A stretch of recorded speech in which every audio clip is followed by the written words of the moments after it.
Hello everyone, welcome back to my channel. Hopefully I can record the video before the rain comes down. Yesterday I was a little bit off under the weather, so if you hear this today, and my nose is a little bit running and my eyes are, as you can tell, a little bit teary, that is because I am taking care of situation with my health, which is getting better. I believe in old school grandma ways. I do. I don't take any drugs, anything of that nature. Honey, hot tea, chicken soup, garlic, lots of sleep, lots of rest. And yeah, that's what I do. Drink a lot of water and direct your mind to lighter topics. That's what I did yesterday. But today, let me start with a comment of my own, actually, that I put it on the community page, the last one that you can see. When you go on the main page of my channel, you have different groups, categories, live videos, community page, and community page that has the information about the Summit of the Future that was discussed in New York City in the United Nations not long time ago, a few weeks ago.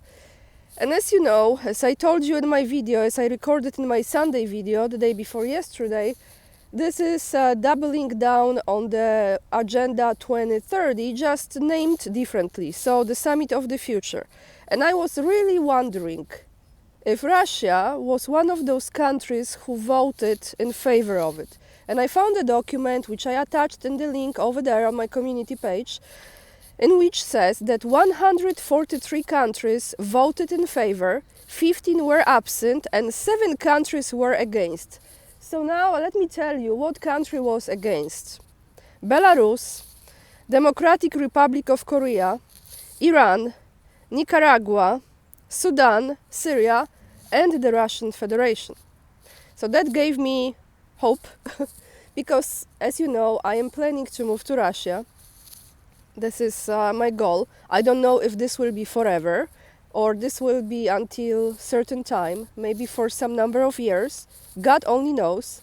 But I also have question. I question everything. I know there is no perfect place in the world. And I was thinking, are they playing both sides? How is this really going? But I'm glad to see that the Russian Federation was one of those countries that voted against. So that's a good news in my way. But let's not forget what was yesterday. October 7th, we had 1 year anniversary of this enormous, horrific conflict and the genocide. Israel, Gaza, the situation in the Middle East that has escalated and is going deeper and deeper, as you know. But I came across a video from Al Jazeera that summarized the level of destruction in Gaza. Where are we now a year later? And I want to read you this because it is important. So, the extent of destruction to civilian infrastructure after a year of Israel's war on Gaza. More than 85,000 tons of explosive, destroying more than 75% of buildings across the Gaza Strip. Here I want to add something from me. I don't know if you remember, a few videos ago I've mentioned some, I was quoting, I think, Palestinian president who was saying that 90% is destroyed. So I'm not sure how this is relevant to this, but attacks on the 36 hospitals across the Strip, despite their protection under international humanitarian law.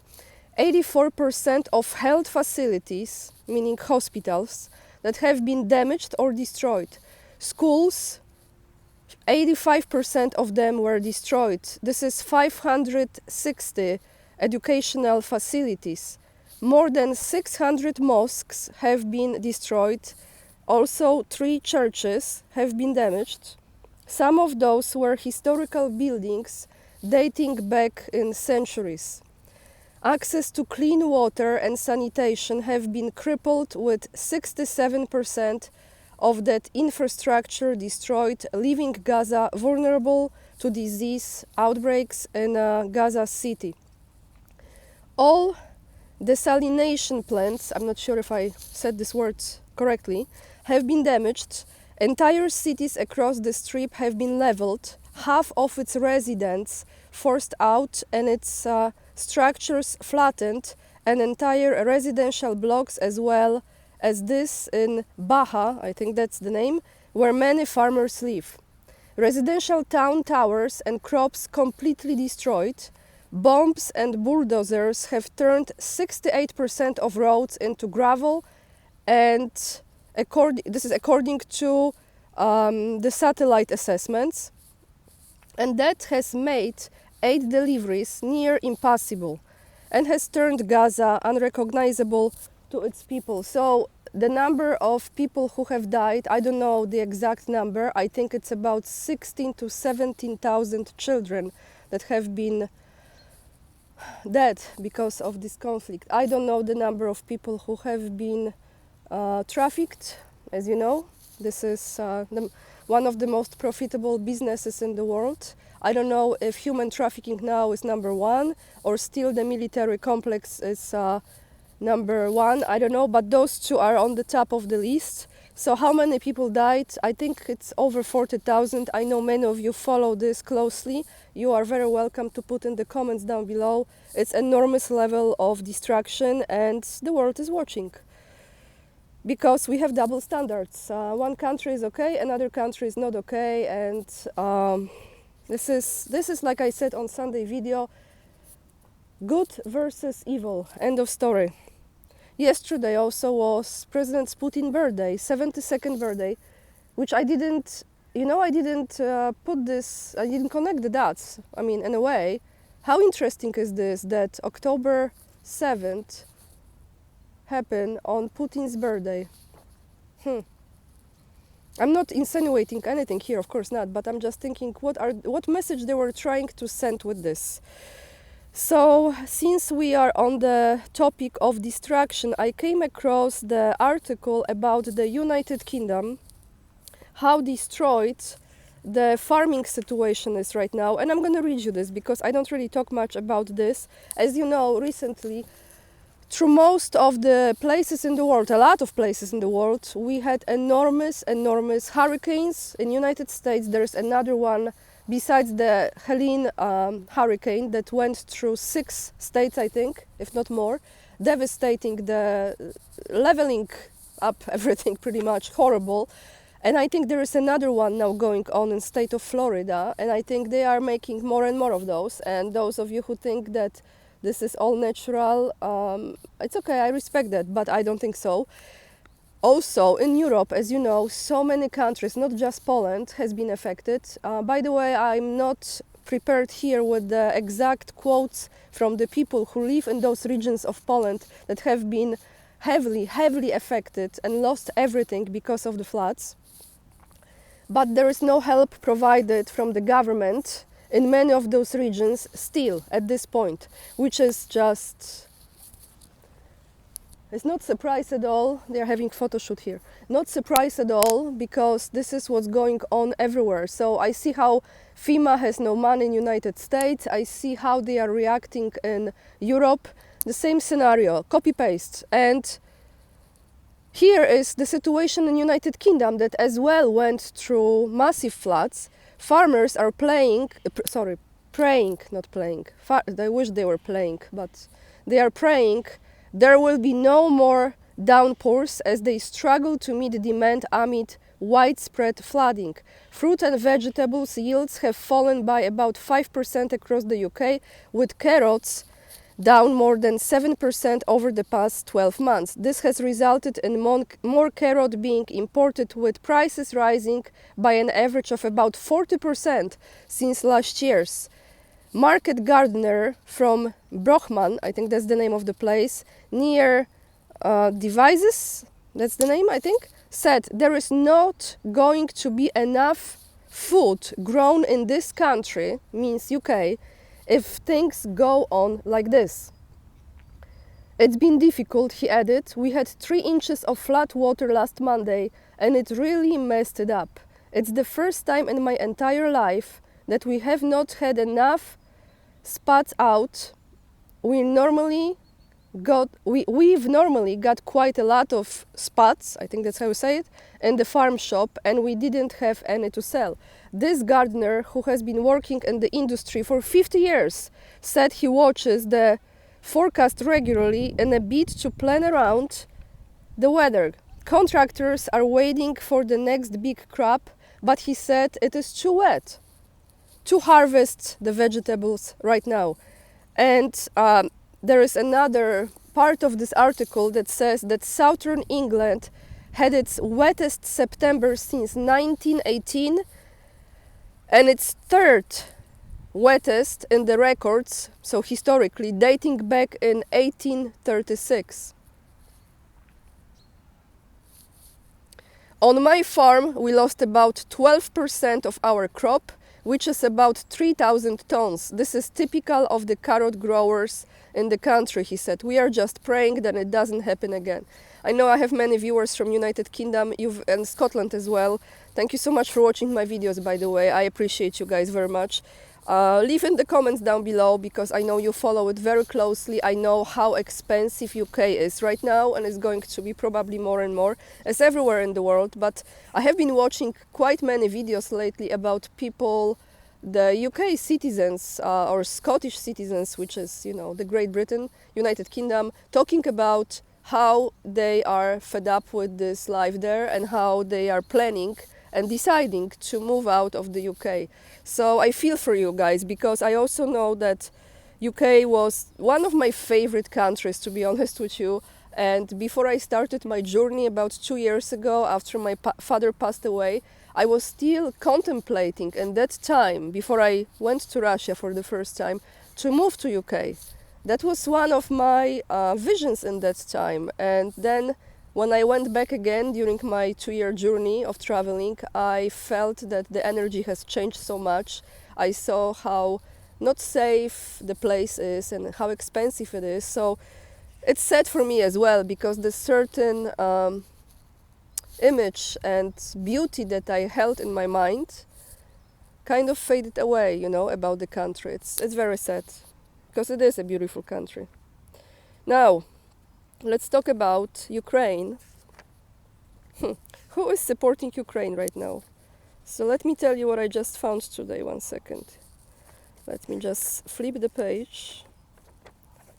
Okay, so Ukraine is about to get more help from one of its smallest allies. This article comes from the Daily Digest, and I will attach all the links as always down below in the description box. Ukraine is about to get a little extra help from one of its smallest allies in Europe, and that is Belgium. Brussels recently announced plans to send Ukraine a few new artillery pieces to aid in its defense against Russia. Belgium might be one of the smallest countries in Europe, but its size hasn't prevented it from fully supporting Kiev with military assistance. What Belgium has donated to Ukraine. As of May 2024, Belgium's Ukraine fund stood at 1.7 billion euros and was intended to be used for military aid and financial support, humanitarian aid as well, and Ukrainians' reconstruction according to the Belgian government. Belgium has provided the Ukrainians with everything from artillery shells and munitions to F-16 fighter jets. Now, Brussels is planning to purchase another transfer 3 French-made Caesar self-propelled howitzers to Ukraine. Just to tell you before I continue, remember how many times Putin says that the number of weapons that will be provided to Ukraine is not going to change the outcome of this? I continue. The Belgian news outlet RTBF reported the country's defense ministry was planning to allocate 12 million euros for purchase of 3 Caesars. So who's paying for this? Belgians, right? The citizens of Belgium. I mean, who is paying for this? A proposal of the plan will be submitted to Belgium's Council of Ministers in the near future. In January 2024, along with 25 other countries, including the United States, Belgium joined an international artillery coalition initiative led by France. The coalition aimed to supply the Ukrainian armed forces with 72, just like Putin's birthday, Caesar howitzers in this year, in 2024. Belgium joined the coalition in May and committed to supplying 3 howitzers. The Caesars that Belgium will donate to Ukraine are not from the batch order for its own army. So this is like separate. They are not taking away from their own. Smart, no? The French government had committed to funding the cost of 12 to 78 new Caesar self-propelled artillery systems France could manufacture in 2024, according to the reports from Politico. So what is the Caesar self-propelled artillery system? According to Army Recognition, the Caesar self-propelled artillery system fires standard NATO 155mm shells from a truck-mounted howitzer that is well known for its mobility and rapid fire capabilities. So, yeah, that's what you have. Can I tell you, this might be a little bit strange comparison, but when I was writing this article down for you, maybe you'll be surprised by my commentary here. You know what came to my mind? So imagine you have this person, right? You have this person who's supposed to be like really like on the top of things, right? Like everyone knows that he has like good connections and he is like desired, and it's better to be on the good terms with him because he has connections and he can do something crazy if you don't align with him, and on the top of it he's kind of like hot, okay? But just I hope you will get my point. Hot as far as the potential, okay? Because it's on an all illusion, by the way. So I'm like already telling you the end of it. It's illusion, but you're still buying into the potential of this person. So you know, he has like carte blanche. Like he can go with the hottest girls in the school or in the community because everyone believes that he is like it. He's it. So he goes through all those top hottest girls, and you know, and everyone is like, oh my God, I hang out with him, I'm in his group, this is it, we belong, da da da. And then as time passes by, those girls and those people are discovering that he is not that hot and he doesn't have that much potential, and he's all just full of himself, and he's lying to his bone or to his teeth, however you say it, and they are starting to like back off only if they are still having some business connections or some family situation that like be nice to him, da da da. Then they kind of circulate around him. Otherwise, they like sayonara, goodbye, do svidania, auf Wiedersehen, all right? Au revoir. But then you have those girls that are maybe not like the hot ones or from the richest families. They are just like nice, but all right, you know, but they are still there and he hasn't really hung out with them. So he still has some supply to go to, and you know, and that's what this reminds me of. I'm sorry, I hope you're still subscribed. But I look at those things as, you know, this is really psychological here, like the narcissist, the psychopath, and those dynamics of the human psychology. This requires a lot of healing on many levels, because this is spiritual battle. But you know, imagine like Ukraine is this kind of like it man that is no longer it. It's no longer it, and people are not buying into this illusion, and doesn't matter what associations that it person had, they are not attractive anymore because they've been touched. They've been touched by this that is not really, it's not a good energy. So, okay. On that topic, we will go to Robert Fico, who I am so glad made this through this horrible attack on his life, because he just said on Sunday, so the day before yesterday, this is article from African News, Slovakian Prime Minister Robert Fico pledges to prevent Ukraine to become a member of NATO as long as he was Prime Minister. So he says, as long as I will be Prime Minister, I will say no to Ukraine as being part of NATO, as being member of NATO. He said it in another, this is another blow to Kiev's aspirations to join the alliance amid Russia's ongoing invasion. Quoting now Prime Minister Robert Fico, I will direct the lawmakers under my control as chairman of the party, which is called Smer Party, never to agree to Ukraine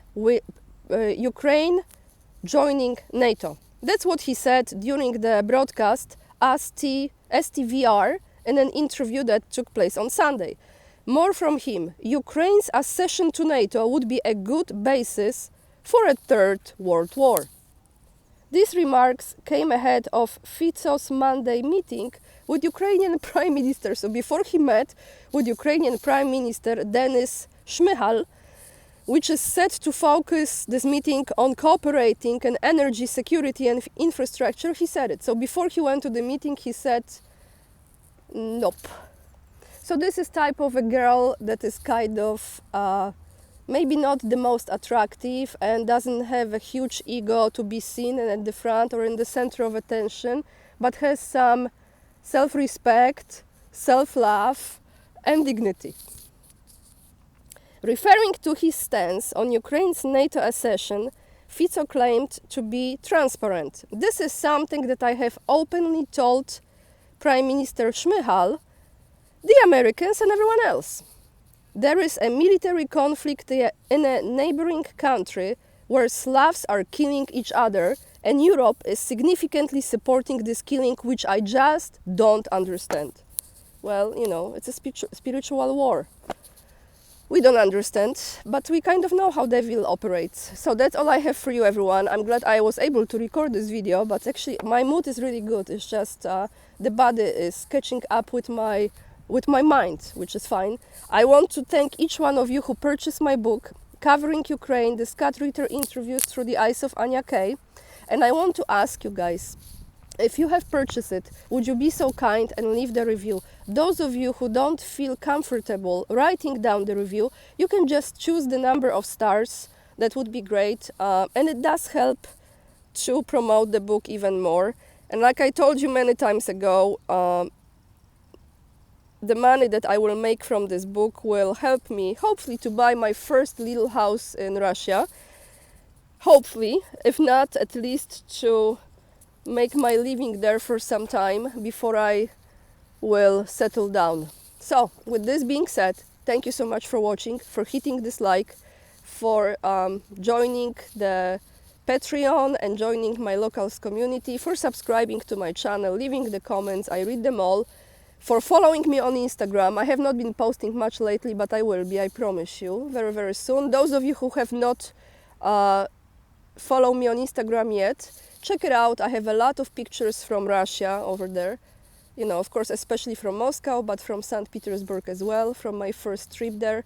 And with this being said, everyone, lots of love. And remember, we are the leading edge and we are saving humanity. Bye, guys.